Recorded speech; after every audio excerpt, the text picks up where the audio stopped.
দর্শক, আজ আমরা এসেছি অমর একুশে গ্রন্থমেলায় সোহরাওয়ার্দী উদ্যানে। বাংলা একাডেমি আয়োজিত অমর একুশে গ্রন্থমেলা 2025 ফেব্রুয়ারির 1 তারিখ থেকে পুরো মাস জুড়েই চলবে এই মেলা। আপনারা দেখতেই পাচ্ছেন মেলার উপচে পড়া ভিড়। আজ আমরা যাব মুক্তদেশ প্রকাশনা 705 এবং 706 নম্বর স্টলে।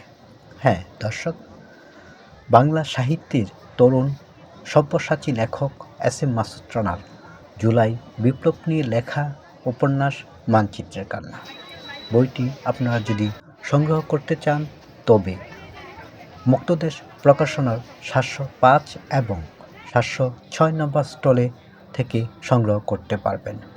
এছাড়াও যদি কেউ ব্যস্ততার কারণে মেলায় আসতে না পারেন তবে আপনারা অনলাইনেও বইটি সংগ্রহ করতে পারবেন। আমরা ইতিপূর্বেই অনেকেই জানি জুলাই বিপ্লবের ঘটনা। আমরা ঢাকার আন্দোলনগুলো দেখেছি, কিন্তু ঢাকা শহরের বাহিরে জেলা উপজেলা শহরগুলোতে কিভাবে আন্দোলন হয়েছিল, ছাত্ররা কিভাবে রাস্তায় নেমেছিল, এই বাস্তব প্রেক্ষাপট নিয়েই লেখক এই বইটি লিখেছেন মানচিত্রের কান্না। দর্শক, আপনারা ইচ্ছে করলেই ওনার এই বইটি সংগ্রহ করতে পারেন এবং আপনাদের সকলের ভালো লাগবে।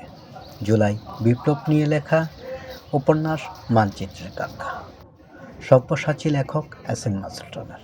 বইটি অমর একুশে গ্রন্থমেলার সোহরাওয়ার্দী উদ্যানে মুক্তদেশ প্রকাশন 705 এবং 706 নম্বর স্টলে পাওয়া যাচ্ছে। এছাড়াও আপনারা ইচ্ছে করলে বইটি রকমারি থেকেও নিতে পারেন।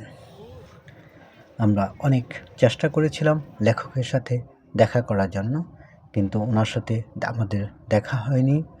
তবে ইনশাল্লাহ আমরা আশা করব যে ওনার সাথে আমাদের দেখা হবে। উনি ইতিপূর্বেই বেশ অনেকগুলো বই ওনার প্রকাশিত হয়েছে এবং প্রত্যেকটি বই পাঠকপ্রিয়তা পেয়েছে। হ্যাঁ, এই বইটিও বেশ পাঠকপ্রিয়তা পাচ্ছে।